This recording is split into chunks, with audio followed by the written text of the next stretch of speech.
មានសួរលោកគ្រូថានេះខ្ញុំមកធ្វើការ record តាក់ទង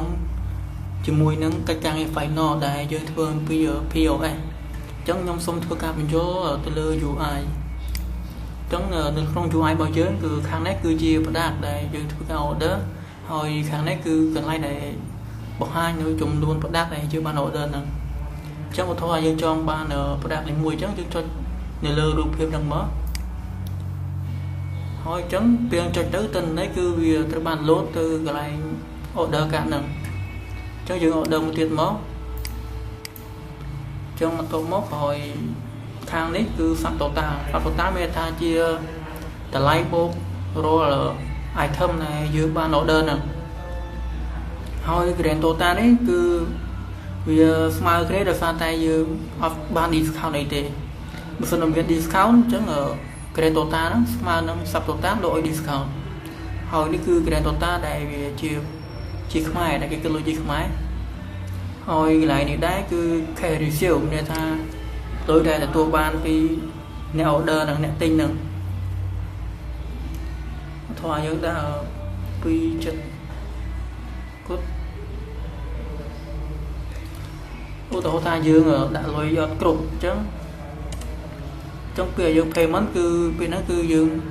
ធ្វើឲ្យមាន alert មួយបញ្ជាក់ថាគឺយើងបញ្ចូលលុយហ្នឹងគឺអត់គ្រប់ទេនិយាយថាលុយ receive ហ្នឹងគឺពីតូចជាងលុយ total ហើយមួយវិញទៀតពេលដែលយើងដាក់លុយអត់គ្រប់គឺ cash return គឺវាអត់ alert មកទេគឺវាអត់បង្ហាញមកទេនៅខាងក្រៅមក cash return ហ្នឹងអញ្ចឹងដល់ពេលដែលយើងដាក់លុយគ្រប់ពេលហ្នឹងគឺ cash return ហ្នឹងមានថាលុយ up ទៅវិញហ្នឹងគឺវាបង្ហាញចេញមកហើយប៊ូតុងខាងនេះដែរគឺប៊ូតុង cancel មានថាពេលយើងចង់លុបផ្ដាច់ចេញអញ្ចឹងគឺយើងចុចប៊ូតុង cancel បានហើយពេលយើងបំពេញព័ត៌មានអស់ហើយអញ្ចឹងយើងធ្វើការចុច payment អញ្ចឹងពេលយើងចុច payment ពេលយើងបំពេញព័ត៌មានត្រូវអញ្ចឹងគឺវា load ចូលទៅ print យកមកគឺខ្ញុំដាក់ឲ្យវា print auto អញ្ចឹងនៅពេលយើងចុច save ឬក៏ cancel ឬក៏យើងមានម៉ាស៊ីន print អញ្ចឹងយើងក៏ connect ទៅម៉ាស៊ីន print ទៅតែយើងអត់មានអញ្ចឹងយើង save ជា PDF អញ្ចឹងថតយើងចុច save ក៏បានបើយើង save មានថាយើង save ទុក receipt ហ្នឹងឬក៏ invoice ហ្នឹងអញ្ចឹងខ្ញុំអត់ save ទេអញ្ចឹងពេលយើងចុច cancel ទៅទិន្នន័យហ្នឹងគឺវាបាត់ទៅអស់វិញមានថា